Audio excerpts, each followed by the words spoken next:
High বন্ধুরা, কেমন আছো সবাই? আশা করছি তোমরা সবাই খুব ভালো আছো। আজকেও তোমাদেরকে সঙ্গে করে নিয়ে আমার ব্লগটা শুরু করে দিলাম। আর সকাল সকাল ঘুম থেকে উঠে পড়েছি। উঠেই আজকে কি বলবো, আর সকালবেলাটা ভুল, আজকে আমি একটু লেট করেই উঠেছি। আজকে সায়নের স্কুল ছুটি, প্রাইভেট ছুটি, তো ওর জন্য একটু দেরি করেই ঘুম থেকে উঠলাম। আর উঠেই কি বলবো ফ্রেন্ড, এত গরম পড়েছে না, মানে ভালো লাগছে না একটুও।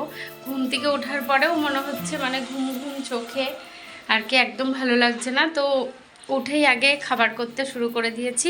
আর কালকে রাত্রেবেলায় লুচি করেছিলাম, তো সেজন্য একটু ময়দা থেকে গেছে, তো ওটা দিয়ে একটু লুচি হচ্ছে আর আলুর তরকারি হচ্ছে। তারপরে দুপুরে কি রান্না করব সেটা তোমাদের সঙ্গে অবশ্যই শেয়ার করব।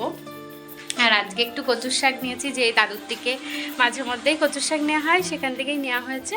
তো আজকে কচুর শাক, ডাল, আর কি করব জানি না। তো পুরো ভিডিওটা দেখতে থাকো, তাহলে বুঝতে পারবে। এই দেখো, কচুর শাকটা এখনও কাটা হয়নি, তো কচুর শাকটা কাটতে হবে।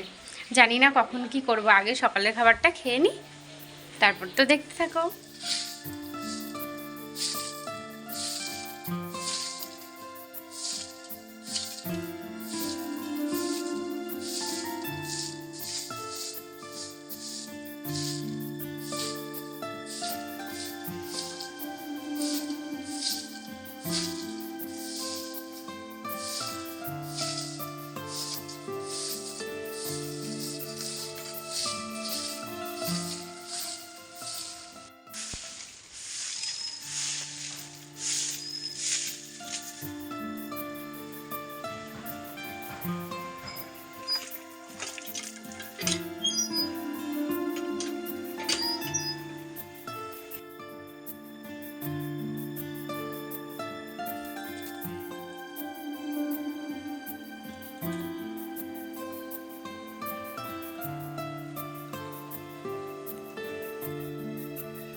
বলো।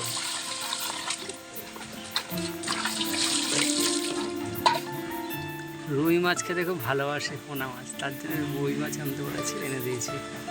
তাও মনে হচ্ছে না, এত মাথা গরম। কালকে শরীরটা খুব খারাপ ছিল না, এই জন্য বললো পোনা মাছ খাবে। আমি বললাম জিওল মাছ আনি, না পোনা মাছ।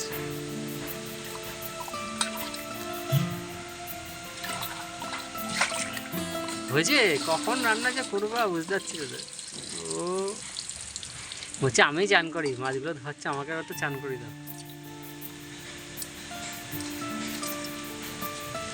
আরে রাস্তায় এত রোদ, কি বলবো।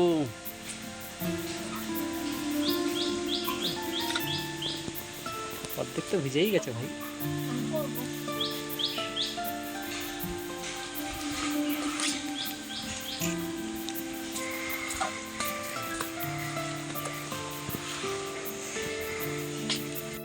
তো বন্ধুরা, বলেছিলাম কচুর শাক আর ডাল রান্না করব, কিন্তু ফোন করে বলেছি যে আমার শরীরটা না খুব খারাপ লাগছে, তো মাছ নিয়ে চলে এসছে।